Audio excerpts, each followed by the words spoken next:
E se eu te dissesse que a história do Egito como a conhecemos é uma mentira, não uma mentira completa, mas uma versão editada, censurada, da qual os capítulos mais importantes foram deliberadamente arrancados? E se eu te dissesse que os primeiros e mais poderosos faraós, os fundadores da civilização do Nilo, não eram humanos? Se você chegou a este vídeo, não foi por acaso. Você foi atraído por uma das verdades mais suprimidas da história antiga. Hoje não vamos falar dos faraós que você conhece dos museus. Vamos abrir os cofres da egiptologia e ler os documentos que os próprios egípcios escreveram sobre seus governantes primordiais. Uma dinastia de deuses e semideuses que reinaram por milhares de anos. Você já olhou para a Grande Pirâmide ou para a Esfinge e sentiu que a história não batia certo? Como uma civilização pôde emergir do Neolítico e quase da noite para o dia desenvolver um conhecimento matemático, astronômico e de engenharia tão perfeito? É aquela pulga atrás da orelha que te pergunta: onde está o período de testes? Onde estão os erros? Essa dúvida é a sua mente de investigador se recusando a aceitar uma história que começa no auge. Nos próximos minutos, vamos analisar as listas de reis que a egiptologia tradicional trata como mito. Vamos decodificar a Pedra de Palermo, o Papiro de Turim e os escritos de Manetão para revelar o que eles realmente dizem sobre a origem do poder no Egito. E vamos confrontar a pergunta proibida: quem ou o que realmente governou o Egito antes dos faraós humanos? Antes de abrirmos estes arquivos proibidos, peço que você se junte oficialmente à nossa expedição. Se este tipo de mistério te fascina, curta este vídeo e, o mais importante, inscreva-se no canal para não perder nenhuma das nossas investigações. Agora, para selar o nosso pacto e provar que você está pronto para questionar, comente com autoridade: a dinastia perdida. A nossa fonte de autoridade hoje não é um texto obscuro ou um manuscrito encontrado em uma caverna. A nossa fonte são os próprios registros oficiais da civilização egípcia. Documentos de Estado, criados pelos escribas mais meticulosos da história, com o único propósito de registrar a sua linhagem de poder de forma precisa e ininterrupta. Estamos falando da Pedra de Palermo, do Cânone Real de Turim e da obra do historiador egípcio Manetão. Estes não são textos mitológicos, são os documentos de identidade de um império. Para entender o peso dessas evidências, precisamos primeiro entender a mente do escriba egípcio. Eles não eram poetas ou romancistas. Eram os burocratas mais obsessivos e detalhistas do mundo antigo. Sua função era sagrada: registrar a verdade do Estado para a eternidade. Eles registravam cada saco de grãos, cada imposto cobrado, cada campanha militar e, acima de tudo, a linhagem ininterrupta de seus reis, que era a própria espinha dorsal de sua civilização. Para um escriba egípcio, falsificar a lista de reis seria um ato de blasfêmia, uma traição contra o próprio conceito de Ma'at, a ordem cósmica. Seria como apagar o nome de Deus. E é por isso que a Pedra de Palermo é tão chocante. Não é um papiro frágil, mas um fragmento de uma estela maciça de basalto negro, um monumento público feito para durar para sempre. Nela, os escribas registraram, ano a ano, os eventos mais importantes do reinado de cada rei, festivais religiosos, a altura da cheia do Nilo e as campanhas militares. É um documento de uma precisão dolorosa, e é nesta mesma pedra, com a mesma caligrafia sóbria e factual, que eles listam uma dinastia de reis que governaram o Baixo Egito muito antes do primeiro faraó oficial.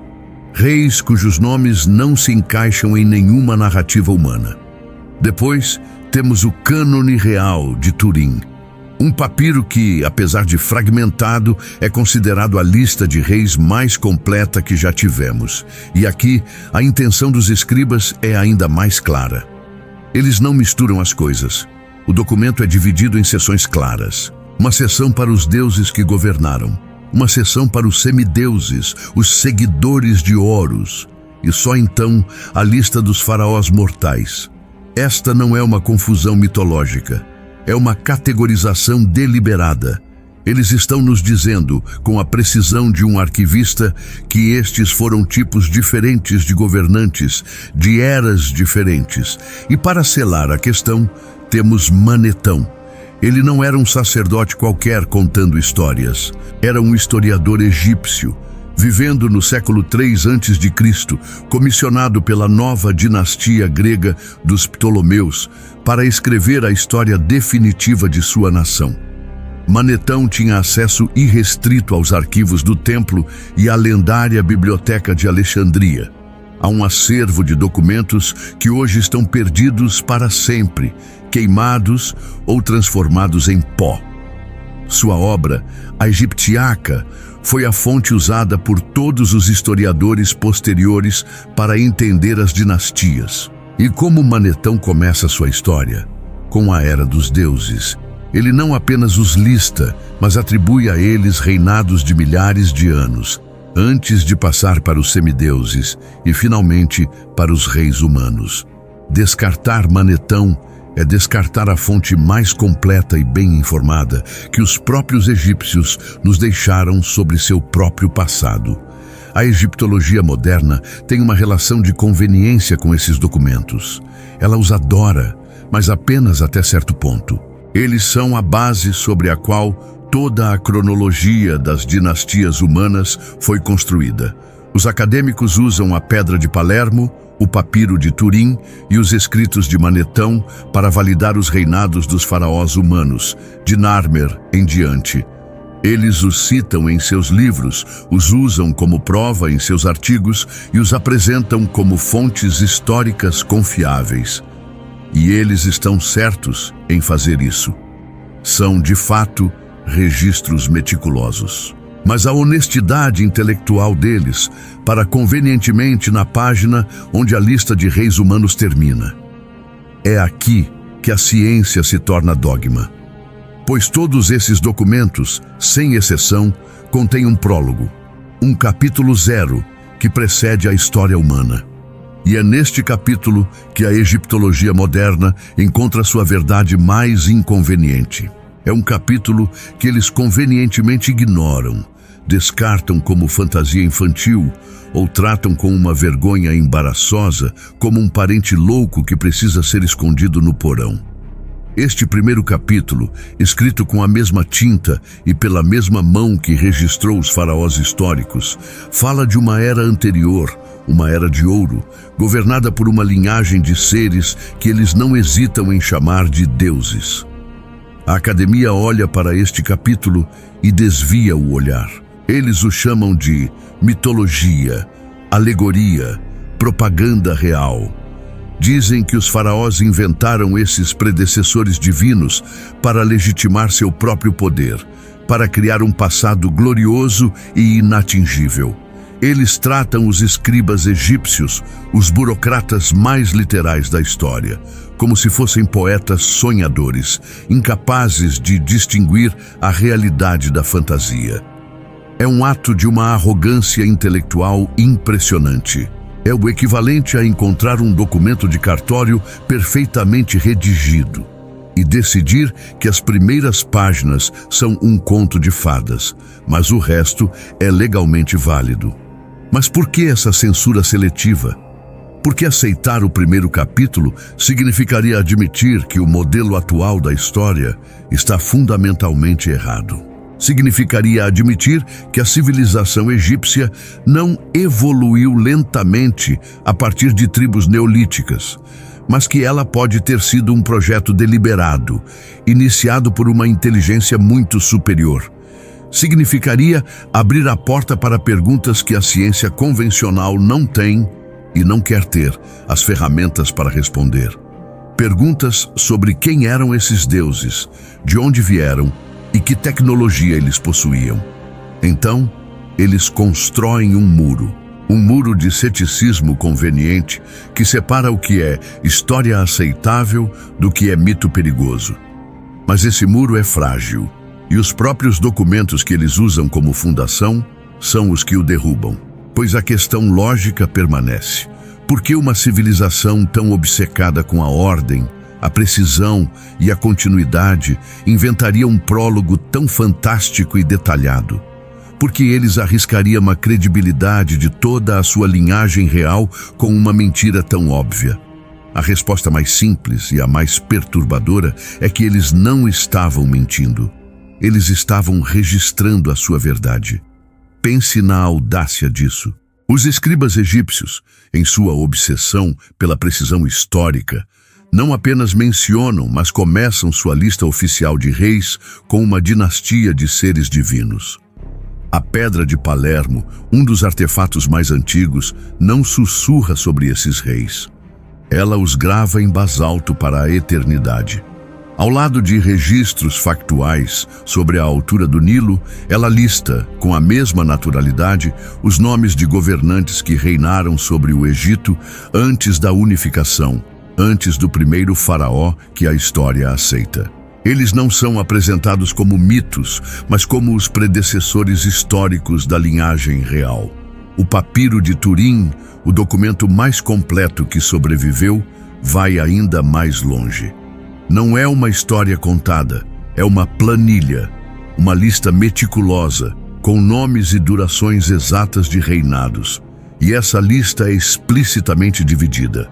Antes de Menes, o primeiro faraó humano, o escriba traça uma linha. Acima dessa linha, ele lista as dinastias divinas.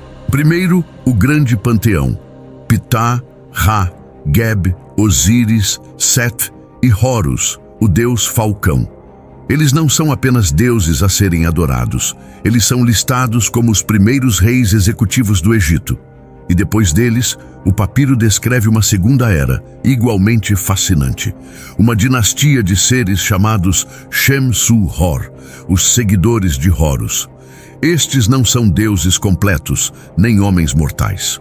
São uma categoria intermediária, semideuses, que reinaram por um período de transição que durou mais de 13.000 anos. Eles são a ponte entre o divino e o humano, a classe de governantes que preparou o terreno para a chegada dos faraós mortais. Esta não é uma confusão de um escriba sonolento ou a invenção de um poeta. É uma categorização deliberada e sofisticada, um sistema de classificação de poder.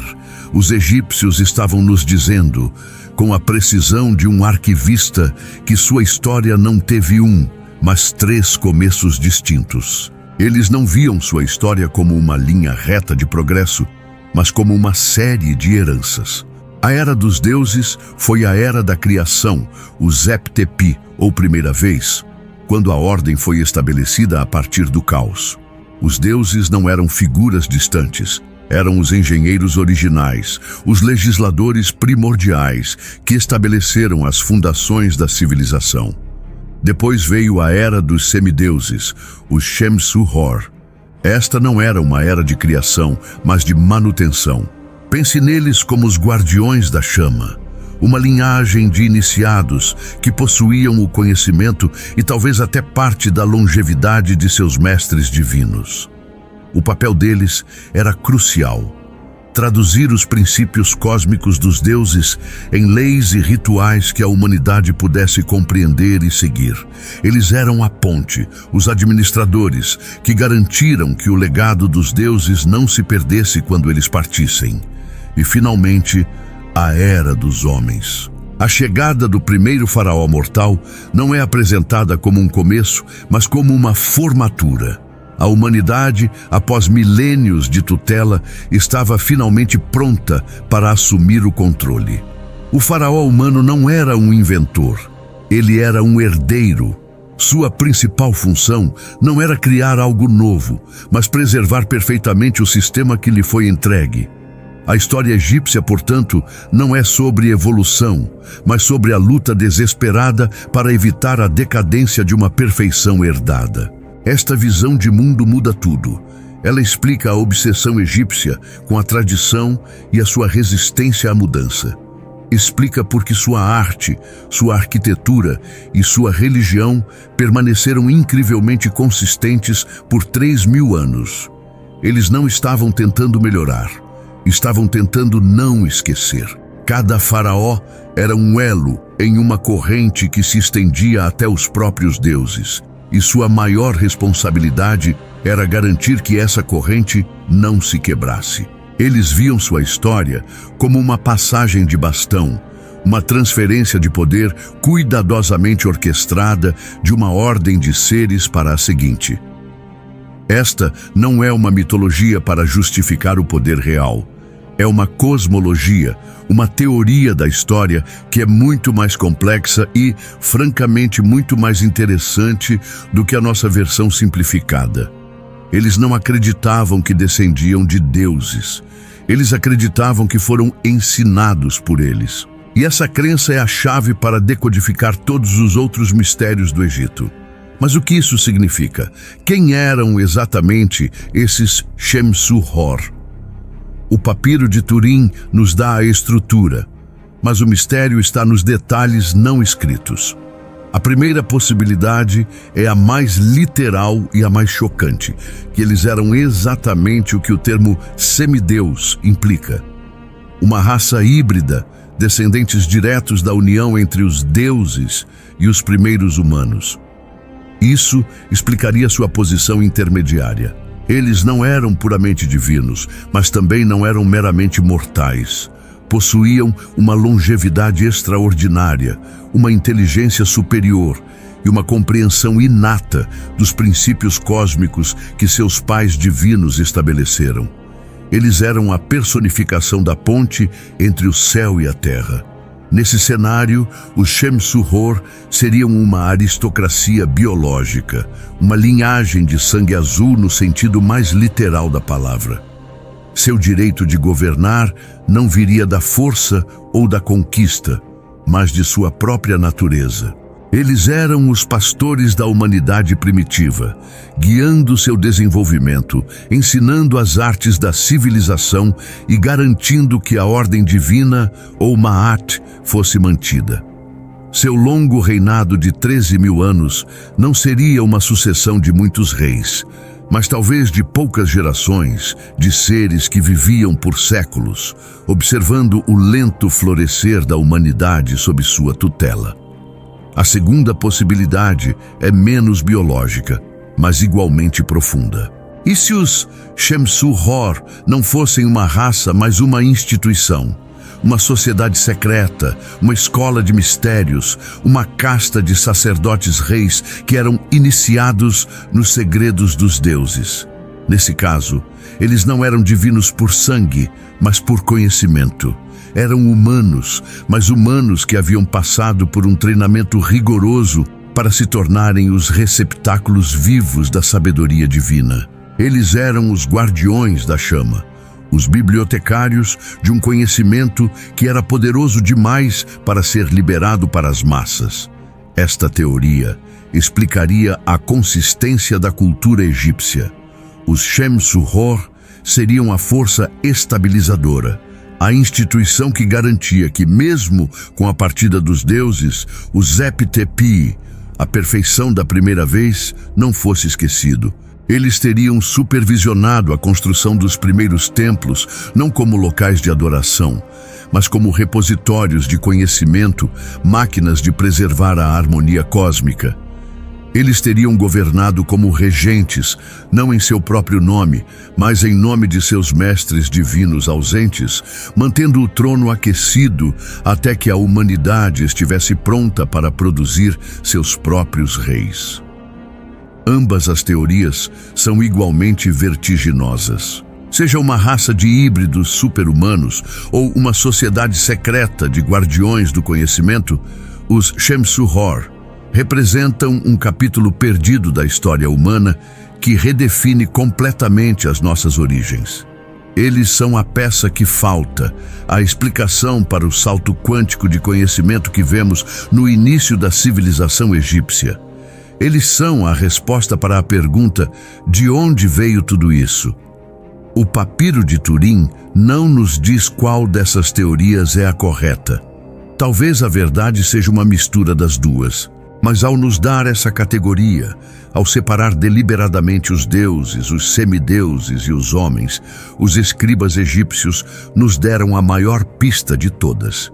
Eles nos mostraram que, para eles, a linha que separa o mito da história, o divino do terreno, não era um muro, mas uma porta. Uma porta através da qual seres de naturezas diferentes passaram o poder, em uma sucessão ordenada que durou dezenas de milhares de anos. E essa revelação é muito mais real e muito mais importante do que ousamos admitir.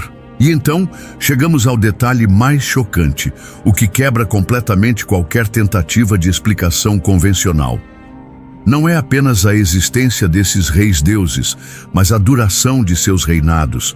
Não estamos falando de reinados longos para os padrões humanos, como 50 ou 60 anos. Estamos falando de números que parecem pertencer mais à geologia do que à história. Os textos, com a mesma sobriedade com que registram um reinado de 23 anos para um faraó humano, atribuem a esses governantes primordiais reinados de centenas e às vezes milhares de anos, cada um.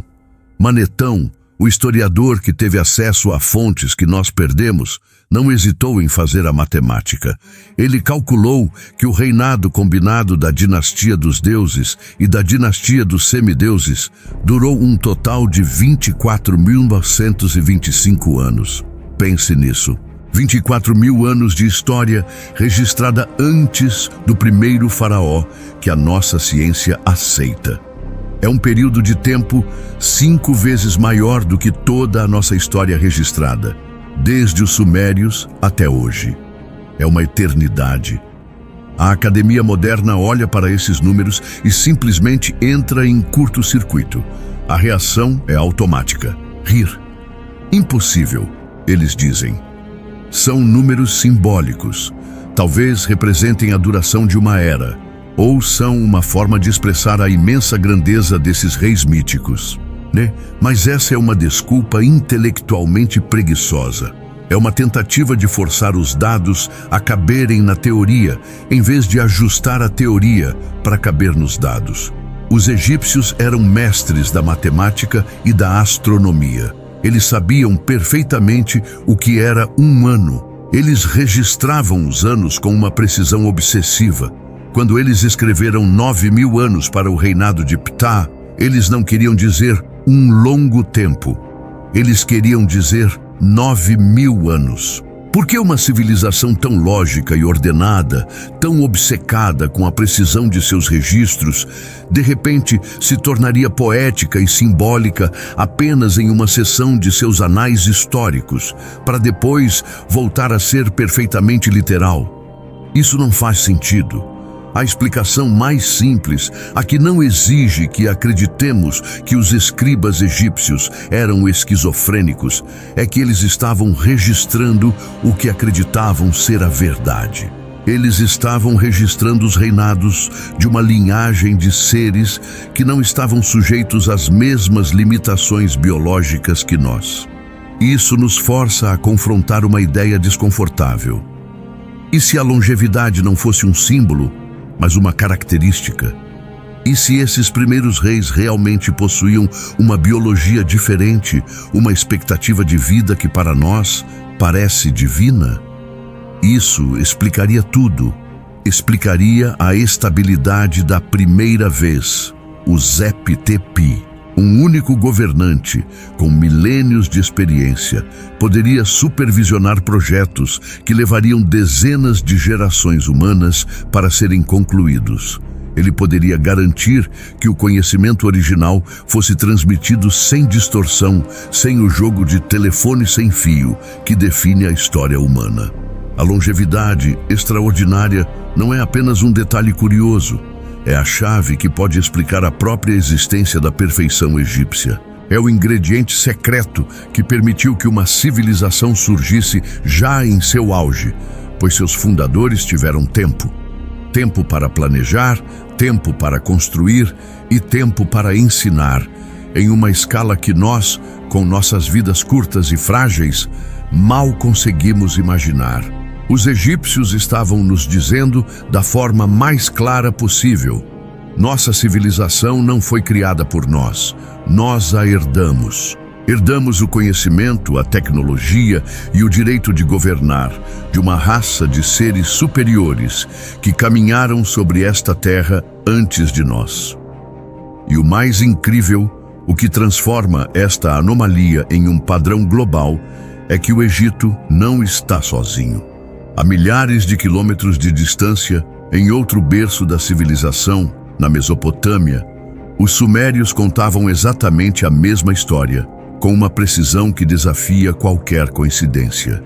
Pense na lista de reis suméria. Assim como seus equivalentes egípcios, não é um poema épico, é um documento administrativo, uma lista seca e burocrática de governantes, cidades e durações de reinados.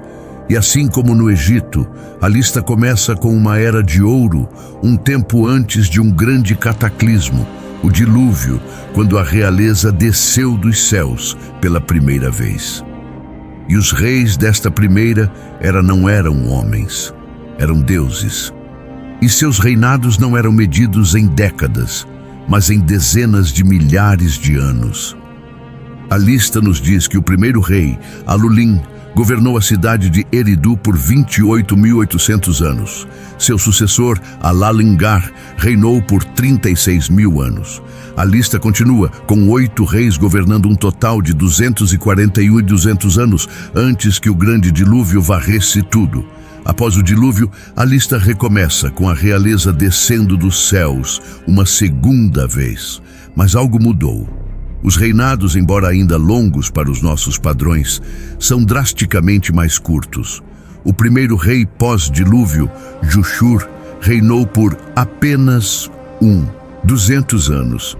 E à medida que a lista avança, os reinados se tornam cada vez mais curtos, mais humanos, até chegarem a durações perfeitamente normais, como os 30 anos do famoso rei Gilgamesh. O que estamos vendo aqui é a mesma estrutura, o mesmo padrão que vimos no Egito. Uma primeira era de deuses com longevidade divina. Um evento de transição. No Egito, a partida dos deuses. Na Suméria, o dilúvio. E uma nova era, com reis mortais e uma expectativa de vida em declínio. Duas das civilizações mais antigas e influentes do planeta, supostamente sem contato em suas fases mais primordiais, não apenas inventaram a mesma ideia de reis-deuses, elas inventaram a mesma estrutura histórica, a mesma matemática de longevidade decrescente. Isto não é um mito, isto é um sistema, é uma memória compartilhada. Qual é a probabilidade de duas culturas, de forma independente, criarem uma estrutura de poder tão bizarra e tão específica? É estatisticamente impossível. A explicação mais lógica é que ambas estavam descrevendo o mesmo fenômeno, a mesma verdade. Elas são duas testemunhas em um tribunal da história, dando o mesmo depoimento. Elas estão nos dizendo que a nossa história não começou com homens da Idade da Pedra descobrindo o fogo e a agricultura. Elas estão nos dizendo que a nossa história começou com uma herança de conhecimento, de poder e talvez até de genética, deixada por uma ordem de seres que, por falta de uma palavra melhor, nós chamamos de deuses. E a recusa da história moderna em ouvir esse depoimento não invalida a evidência, apenas revela o medo de uma verdade que poderia mudar tudo. Quando duas culturas antigas, separadas por milhares de quilômetros, contam a mesma história impossível, ela deixa de ser um mito. Ela se torna uma evidência. Uma evidência de que a história da humanidade pode ter tido um começo muito diferente do que nos atrevemos a imaginar. Mas o que isso significa? Quem eram esses deuses? Seriam eles sobreviventes de uma civilização perdida anterior, como Atlântida, possuidores de uma longevidade e tecnologia que pareciam divinas para os humanos primitivos? Ou seriam algo mais? Seriam eles visitantes de outro mundo, os verdadeiros arquitetos da civilização do Nilo, que governaram a humanidade por milênios, antes de, por alguma razão desconhecida, se retirarem e entregarem o poder aos faraós humanos? As implicações são vertiginosas. A construção das pirâmides, a precisão do alinhamento de Gizé com a constelação de Órion, o conhecimento médico e astronômico que parece surgir do nada. Tudo isso começa a fazer sentido se visto não como uma invenção humana, mas como um legado. Um conhecimento herdado, ensinado por uma inteligência muito mais antiga. A história do Egito não é a história de homens aprendendo a se tornar deuses. É a história de homens aprendendo a governar depois que os deuses foram embora. E o mistério mais profundo é: para onde eles foram? E por que eles partiram? A resposta para essa pergunta pode estar escondida não nas listas de reis, mas na própria arquitetura que eles nos deixaram. Essa será a nossa próxima investigação. Para não perder a peça final que conecta os reis-deuses à construção das pirâmides, garanta que você está inscrito e com as notificações ativadas. A história que eles não querem que você saiba está apenas começando a ser contada.